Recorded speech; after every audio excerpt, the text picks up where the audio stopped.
أعوذ بالله من الشيطان الرجيم بسم الله الرحمن الرحيم إن يمسسكم قرح فقد مس القوم قرح مثله وتلك الأيام نداولها بين الناس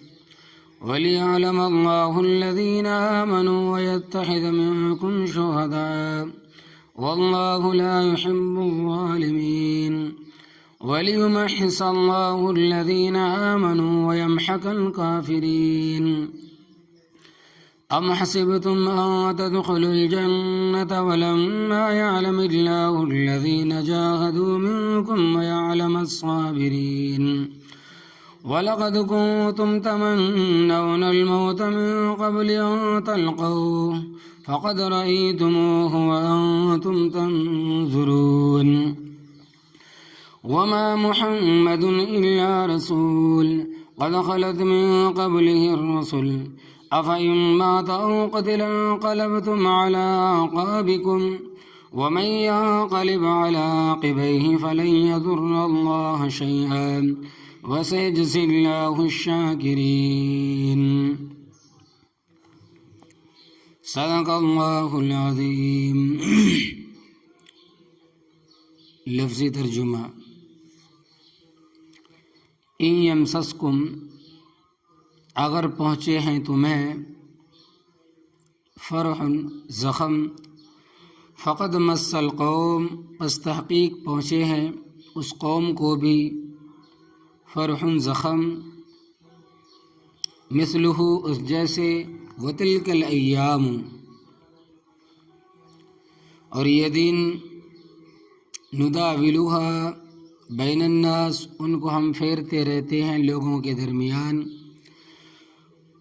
وَلِيَعْلَمَ اللَّهُ الَّذِينَ آمَنُوا، اور تاکہ ظاہر کر دے اللہ تبارک و تعالیٰ ان لوگوں کو جو ایمان لائے ہیں، وَيَتَّخِذَ مِنكُمْ شُهَدَاءَ، اور تاکہ بنائے تم میں سے کچھ شہید، واللہ لا يحب الظالمین، اور اللہ تبارک و تعالی نہیں محبت کرتا ظالموں کے ساتھ، وَلِيُمَحِّصَ اللَّهُ الَّذِينَ آمَنُوا، اور تاکہ خالص کر دے ان لوگوں کو جو ایمان لائے، وَيَمْحَقَ الْكَافِرِينَ، اور تاکہ مٹا دے کافروں کو، ام حسبتم، کیا تم خیال کرتے ہو، ان تدخلوا الجنت، یہ کہ تم داخل ہو جاؤ گے جنت میں، ولما یعلم اللہ، اور ابھی تک ظاہر نہیں کیا اللہ تبارک و تعالی نے، الذین جاہدوا منکم، ان لوگوں کو جنہوں نے جہاد کیا تم میں سے، ویعلم الصابرین، اور جانتا ہے صبر کرنے والوں کو، وَلَقَدْ كُنْتُمْ، اور البتہ تھے تم، تمنون الموت، آرزو کرتے موت کی، من قبل ان تلقوہ، پہلے اس سے کہ تم موت کے ساتھ ملاقات کرتے، فقد رأیتموہ، پس تحقیق تم دیکھ چکے اس کو، وانتم تنظرون، اور تم بخوبی دیکھ رہے ہو، وما محمد الا رسول، اور نہیں ہے محمد صلی اللہ علیہ وسلم مگر رسول، قد خلت من قبلہ الرسل، تحقیق گزر چکے ہیں آپ صلی اللہ علیہ وسلم سے پہلے رسول، افئن مات، بھلا اگر آپ صلی اللہ علیہ وسلم وفات پا جائیں، او قتل، یا قتل کر دیے جائیں، انقلبتم علی اعقابکم، پلٹ جاؤ گے تم اپنی ایڑیوں کے بل، ومن ینقلب، اور جو شخص پھر جائے گا، علی عقبیہ، اپنی ایڑیوں پر، فلن یضر اللہ شیئا، پس وہ ہرگز ضرر نہیں دے گا، کوئی نقصان نہیں دے گا اللہ تبارک و تعالیٰ کو کسی چیز کا، وسیجزی اللہ الشاکرین، اور بدلہ دے گا اللہ تبارک و تعالیٰ شکر گزاروں کو۔ محترم حضرات، اس سے پہلے آپ غزوہ احد کا ذکر تفصیل کے ساتھ سن چکے ہیں کہ غزوہ احد ہجرت کے تیسرے سال 11 شوال ہفتے والے دن پیش آیا تھا، کہ جس میں مسلمانوں کی تعداد 700 تھی اور مقابلے میں 3000 کافر تھے۔ ابتدائی مرحلے میں مجاہدین اسلام کو کامیابی نصیب ہوئی، فتح نصیب ہوئی، پھر ایک غلطی کی وجہ سے فتح شکست سے بدل گئی۔ غلطی یہ ہوئی کہ حضرت صلی اللہ علیہ وسلم نے 50 صحابہ کرام رضی اللہ تعالی عنہم کو ایک مورچے پر ٹھہرایا اور فرمایا کہ ہمیں فتح ہو، چاہے ہم کامیاب ہو یا ہم شکست کھا جائیں یا ہم ہار جائیں، تم نے یہیں ٹھہرنا ہے، یہاں سے ہلنا نہیں ہے۔ لیکن وہ وہاں نہ ٹھہر سکے، چونکہ حضرت صلی اللہ علیہ وسلم کے حکم کو خلاف ورزی ہوئی۔ اللہ تبارک و تعالیٰ نے نتیجہ بھی ظاہر فرما دیا کہ 70 صحابہ رضی اللہ تعالیٰ عنہ شہید ہوئے، کافی ساتھی زخمی بھی ہوئے۔ تو حضرت صلی اللہ علیہ وسلم کے پیارے چچا حضرت حمزہ رضی اللہ تعالیٰ عنہ کو بڑی بے دردی کے ساتھ شہید کیا گیا۔ آپ رضی اللہ تعالیٰ عنہ کا ناک کاٹا گیا، کلیجہ نکالا گیا، مسلمان بہت پریشان تھے۔ تو اللہ تبارک و تعالیٰ نے مجاہدین اسلام کو تسلی دی، فرمائے کہ ان یمسسکم قرح، اگر پہنچے ہیں تمہیں زخم، تمہارے 70 ساتھی شہید ہوئے اور بہت سارے زخمی ہوئے، فقد مس القوم قرح مثلہ، پس تحقیق پہنچے اس قوم کو بھی زخم اس جیسے کہ جنگ بدر میں ان کے بھی 70 سرکردہ آدمی مارے گئے جو کفر کے ستون تھے، اور 70 قیدی بنے، ان کو فدیہ دینا پڑا اور بڑی ذلت اٹھانی پڑی۔ یاد رکھو کہ دن ایک جیسے نہیں رہتے، اللہ تبارک و تعالی مشیت اور مصلحت کے مطابق حالات بدلتے رہتے ہیں۔ بخاری شریف میں حضرت عبداللہ ابن عباس رضی اللہ تعالیٰ عنہما سے روایت ہے کہ جب ہرقل الروم نے ابو سفیان سے سوال کیا کہ تمہارے اور مسلمانوں کے درمیان معاملات کیسے رہتے ہیں اور ان کے ساتھ کبھی مٹ بھیڑ بھی ہوئی اور اس کا نتیجہ کیا نکلا ہے، تو ابو سفیان نے جواب دیا کہ الحرب سجال بیننا و بینہم، ہمارے اور ان کے درمیان لڑائی کا معاملہ پانی کے ڈول کے مانند ہوتا ہے، کبھی کسی نے ڈول کنویں میں ڈال کر پانی نکال لیا اور کبھی کسی نے، یعنی لڑائی کی صورت میں کبھی ہم غالب آ جائے اور کبھی مسلمان غالب ہو جاتے ہیں۔ ہرقل نے کہا کہ اللہ تبارک و تعالیٰ کے رسولوں کا معاملہ ایسا ہی ہوتا ہے، انہیں دشمن کے مقابلے میں کبھی فتح بھی ہوتی ہے اور کبھی ہار جانا بھی پڑتا ہے،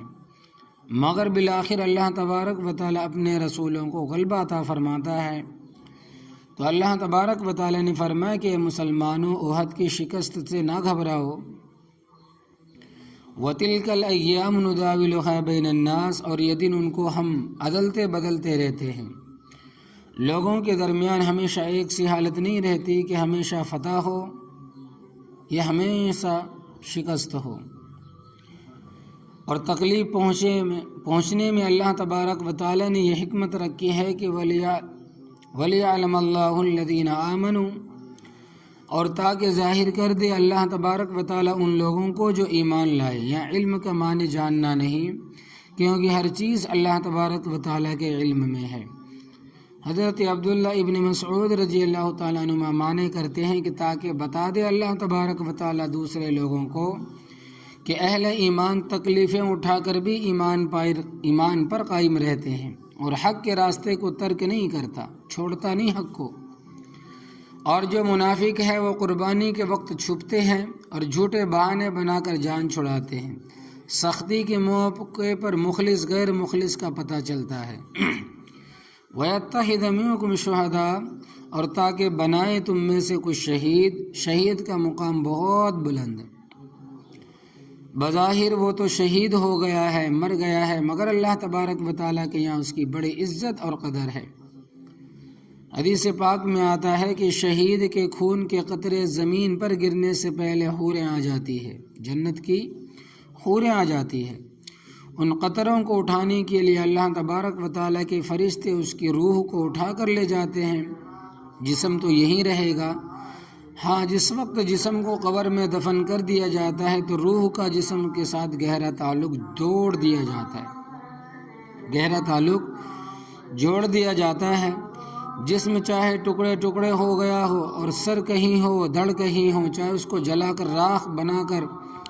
ذرہ ذرہ کر کے اڑا دیا جائے، پھر یہی روح کا اس کے اجزاء کے ساتھ باقاعدہ تعلق ہوتا ہے۔ یہ اہل سنت والجماعت کا مسلک ہے، اور آپ یہی عقیدہ رکھیں کہ اور کسی غلط آدمی کے بہکاوے میں نہ آئیں، تو شہداء کے اللہ تبارک و تعالیٰ کے ہاں بڑے درجے ہیں۔ حدیث پاک میں آتا ہے کہ آن حضرت صلی اللہ علیہ وسلم نے فرمایا کہ جنت میں 100 منزلہ مکان ہوں گے، جنت کے اندر 100 منزلہ مکان ہوں گے، یعنی کہ 100 منزلہ مکان ہوں گے، اتنے بلند ہوں گے کہ آدمی جب ان کو دیکھے گا تو ٹوپی پگڑی گر جائے گی۔ سوال کیا گیا کہ حضرت وہ مکان انبیاء کرام علیہ الصلوۃ والسلام کے ہوں گے؟ آپ صلی اللہ علیہ وسلم نے فرمایا کہ پیغمبروں کے مکان تو ان سے بھی زیادہ بلند ہوں گے، وہ تو شہید کے ہوں گے مکان۔ تو شہیدوں کو اللہ تبارک و تعالیٰ بڑے عہدے اور بڑے درجے عطا فرمائیں گے۔ ان کے عہدوں اور درجوں کو دیکھ کر چار پائیوں پر مرنے والے افسوس کریں گے اور کہیں گے لو ان ابداننا قرزت بالمقاریض، کاش کہ ہمیں اللہ تبارک و تعالیٰ کے راستے میں بڑی بڑی تکلیفیں آتی اور ہمارے بدن قینچیوں کے ساتھ کاٹ کر ٹکڑے ٹکڑے کر دیے جاتے اور ہمیں بھی یہ درجے ملتے۔ تو فرمایا کہ تاکہ تم میں کچھ کو شہید بنائے اور آخرت کی جو اعلیٰ منزلیں ہیں ان کو پہنچے۔ واللہ لا يحب الظالمین، اور اللہ تبارک و تعالیٰ نہیں محبت کرتا ظالموں کے ساتھ، بسا اوقات مہلت دیتا ہے۔ حدیث پاک میں آتا ہے کہ ان اللہ تعالی لیملی الظالم حتی اذا اخذہ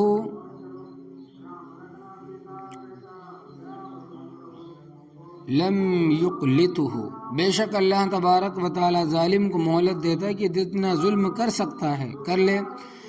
یہاں تک کہ جب پکڑتا ہے تو پھر چھوڑتا نہیں ہے۔ وَلِيُمَحِصَ اللَّهُ الَّذِينَ آمَنُوا، اور تاکہ خالص کر دے ان لوگوں کو جو ایمان لائے، وَيَمْحَقَ الْكَافِرِينَ، اور تاکہ مٹا دے کافروں کو اگر تکلیفیں نہ آئیں تو یہ چیزیں ظاہر نہیں ہوتی۔ مولانا روم رحمۃ اللہ علیہ نے مثنوی میں سمجھانے کے لیے بڑی عجیب حکایت ذکر فرمائی ہے کہ آپ لیلا مجنون کا قصہ تاریخ میں مشہور ہے کہ یہ آن حضرت صلی اللہ علیہ وسلم کے زمانے سے پہلے گزرے ہیں، کچھ دور آن حضرت صلی اللہ علیہ وسلم کا بھی پایا ہے۔ اس کے متعلق مولانا روم رحمۃ اللہ علیہ ایک حکایت بیان فرماتے ہیں کہ ایک تازہ آدمی لیلا کی سہیلیوں کے پاس آیا، لیلا کی سہیلیوں کے پاس آیا اور کہنے لگا کہ میں مجنون ہوں اور مجھے بھوک لگی ہے، کھانے کے لیے کچھ دو۔ انہوں نے اس کو کھانے کے لیے بہت کچھ دیا، گوشت بھی، کھیر بھی، چوری بھی، پوری بھی، سب کچھ ہضم کر گیا۔ دوسرے دن پھر کھانا بھیجا، کھا گیا، تیسرے دن پھر بھیجا، کھا گیا۔ تو لیلا کہنے لگے کہ یہ بناوٹی مجنون لگتا ہے، اصلی کو خوراکوں سے کوئی غرض نہیں ہے، اور یہ گوشت بھی کھا جاتا ہے، چوری پکوڑی بھی کھا جاتا ہے، کھیر بھی کھا جاتا ہے، اور بھی سب کچھ ہضم کر جاتا ہے۔ اس کا امتحان لو، اس کو جا کر کہو کہ لیلا نے یہ پیالہ دے کر بھیجا ہے، اس کو خون کی ضرورت ہے، اپنے بدن سے خون نکال کر دے۔ کہنے لگا کہ میں تو چوری کھانے والا ہوں، مجنون ہوں، خون دینے والے مجنون کو جنگل کے اس کونے میں تلاش کرو۔ تو معاف کرنا، ہم اکثر چوری کھانے والے مجنون ہیں، کچھ خون دینے والے بھی ہیں مگر بہت تھوڑے ہیں۔ یہ مجاہدین جو دین کی سربلندی کے لیے جانوں کے نذرانے پیش کرتے ہیں اور حق کی تائید کرتے ہیں، یہ خون دینے والے مجنون ہیں۔ تو اللہ تبارک و تعالیٰ فرماتے ہیں کہ ام حسبتم ان تدخلوا الجنۃ، کیا تم خیال کرتے ہو کہ تم داخل ہو جاؤ گے جنت میں؟ ولما يعلم اللہ الذین جاہدوا منکم، اور ابھی تک ظاہر نہیں کیا اللہ تبارک و تعالیٰ نے ان لوگوں کو جنہوں نے جہاد کیا تم میں سے، ویعلم الصابرین، اور ظاہر نہیں کیا ان لوگوں کو جو مصیبتوں اور تکلیفوں پر صبر کرنے والے ہیں۔ تو جنت تو بہت قیمتی چیز ہے، حدیث پاک میں آتا ہے کہ جنت کی ایک چابک کے برابر جگہ دنیا و ما فیہا کے خزانوں سے زیادہ قیمتی ہے، اور جنت میں جو عورتیں ہوں گی صرف ان کے دوپٹے کی قیمت دنیا و ما فیہا کے خزانے پوری نہیں کر سکتے۔ باقی لباس تو درکنار، تو اتنی قیمتی چیز مفت میں نہیں مل سکتی، اور تم یہ سمجھتے ہو کہ صرف کلمہ پڑھنے سے ہم جنت کے ٹھیکیدار بن گئے ہیں۔ فرمایا کہ وَلَقَدْ كُنْتُمْ تَمَنَّوْنَ الْمَوْتَ، اور البتہ تحقیق تھے تم آرزو کرتے موت کی، تم کہتے تھے کہ شہادت کا موقع آئے تو ہم اللہ تبارک و تعالیٰ کے راستے میں جانیں دیں گے۔ من قبل ان تلقوہ، پہلے اس کے کہ تم موت کے ساتھ ملاقات کرتے۔ جو لوگ غزوہ بدر میں شریک نہیں ہو سکے تھے ان کے جذبات بڑے تیز تھے، وہ دشمن سے دوبارہ ٹکر لینے کے لیے بیتاب رہتے تھے اور خواہش کرتے تھے کہ جہاد کا موقع آئے تو انہیں بھی شہادت جیسا بلند مقام نصیب ہو۔ تو پہلے تم آرزو کرتے تھے کہ آئندہ کوئی موقع آئے گا تو ہم بھی اپنی جرت کا مظاہرہ کریں گے۔ فقد رأیتموہ، پس تحقیق تم دیکھ چکے اس کو، یعنی موت کو تم نے اپنی آنکھوں سے دیکھ لیا ہے۔ وَأَنْتُمْ تَنْظُرُونَ، اور تم بخوبی دیکھ رہے ہو، وہ شہید ہو گیا۔ تم نے اپنی آنکھوں سے موت کا منظر دیکھ لیا ہے،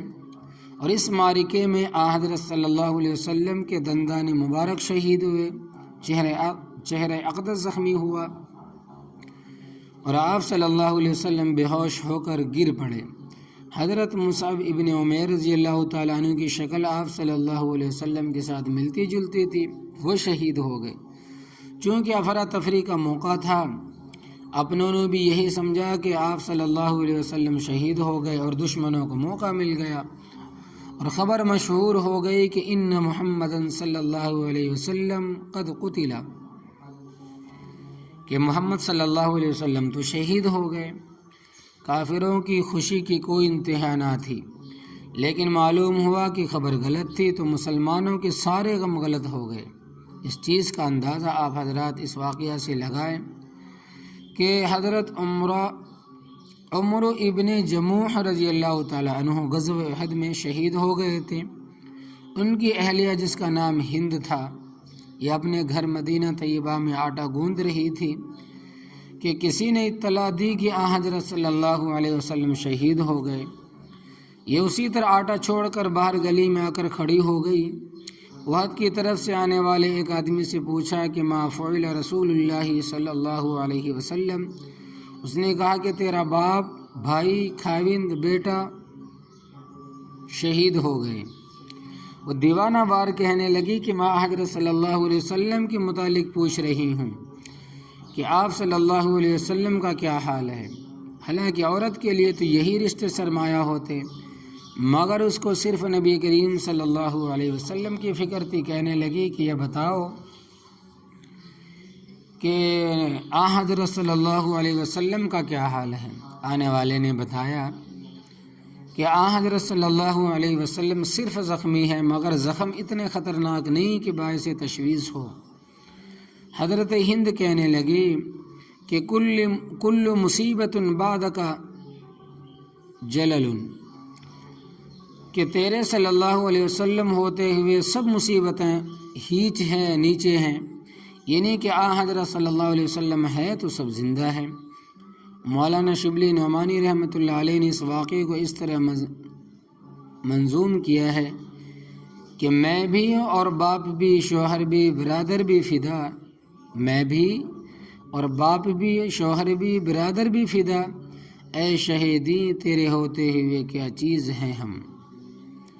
اس سے اندازہ کرو کہ عورت نے سارے صدمے سنے۔ جب معلوم ہوا کہ آپ صلی اللہ علیہ وسلم زندہ ہیں تو اس نے کہا کہ کوئی بات نہیں، سارے قربان ہو جائیں۔ آپ صلی اللہ علیہ وسلم زندہ ہیں تو سب زندہ ہیں۔ تو حضرت صلی اللہ علیہ وسلم کی شہادت کی خبر سے صحابہ کرام رضی اللہ تعالیٰ عنہم کو بڑا صدمہ تھا، جس کی وجہ سے بد دلی پیدا ہو گئی تھی۔ تو اللہ تبارک و تعالیٰ نے مسلمانوں کو تنبیہ فرمائی کہ وما محمد الا رسول، اور نہیں ہے محمد صلی اللہ علیہ وسلم مگر رسول، قد خلت من قبلہ الرسل، تحقیق گزر چکے ہیں کہ آپ صلی اللہ علیہ وسلم سے پہلے رسول افاماتا، بھلا اگر آپ صلی اللہ علیہ وسلم وفات پا جائیں، او قتلا یا قتل کر دیے جائیں، انقلبتم علی اعقابکم، پلٹ جاؤ گے تم اپنی ایڑیوں کے بل، یعنی کیا دین سے پھر جاؤ گے اور کفر اختیار کر لو گے؟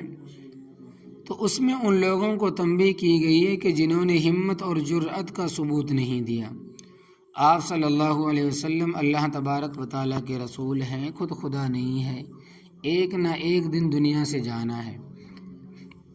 ازلی ابدی ذات صرف اللہ تبارک و تعالیٰ کی ہے۔ نبی صلی اللہ علیہ وسلم کی زندگی ایک نہ ایک دن ختم ہونے والی ہے، لہذا رسول کی موت کے بعد مسلمانوں کا دین سے پلٹ جانا ہرگز جائز نہیں، بلکہ مسلمانوں کی ذمہ داری ہے کہ اگر آپ صلی اللہ علیہ وسلم دنیا سے تشریف لے جائیں تو آپ صلی اللہ علیہ وسلم کی جو امانت ان کے سپرد ہے اس کو آگے پہنچائے۔ آپ صلی اللہ علیہ وسلم سے پہلے بھی پیغمبر آئے، پھر بعض تو اپنی طبعی وفات کے ساتھ دنیا سے رخصت ہوئے اور بعض کو شہید کیا گیا، جن کا ذکر قرآن پاک میں موجود ہے کہ وَيَقْتُلُونَ النَّبِيِّينَ بِغَيْرِ حَقٍّ پارے 4، اور قتل کرتے ہیں نبیوں کو ناحق، وَقَتْلِهِمُ الْأَنْبِيَاءَ بِغَيْرِ حَقٍّ پارے 6، اور ان نبیوں کو ناحق قتل کرنا۔ بہت سارے پیغمبر شہید، ایک دفعہ ظالموں نے ایک دن میں 43 پیغمبر شہید کیے۔ حضرت یحییٰ علیہ السلام کو شہید کیا گیا، حضرت زکریا علیہ السلام کو شہید کیا گیا، حضرت شعیب علیہ السلام کو شہید کیا گیا۔ تو پیغمبروں کے قتل کا ذکر قرآن پاک میں موجود ہے، تو اس سے زیادہ وزنی دلیل اور کیا ہو سکتی ہے؟ لہذا جاہلوں نے جو مشہور کیا ہوا ہے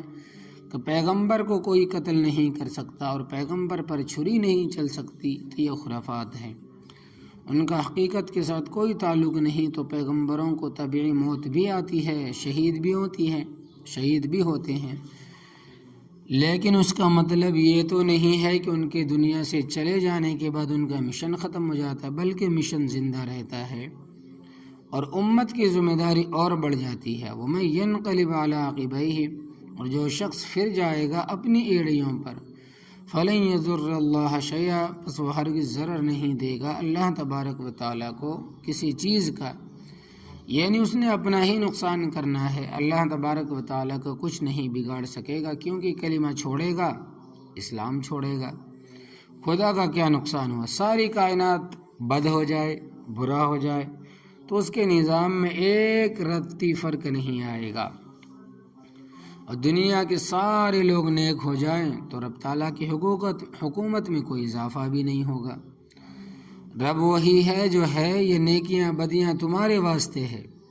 ان کے انجام کا تعلق تمہارے ساتھ ہے۔ وَسَيَجْزِي اللَّهُ الشَّاكِرِينَ، اور بدلہ دے گا اللہ تبارک و تعالیٰ شکر گزاروں کو، مطلب یہ ہے کہ وہ ثابت قدم رہنے والوں کو اچھا بدلہ دے گا۔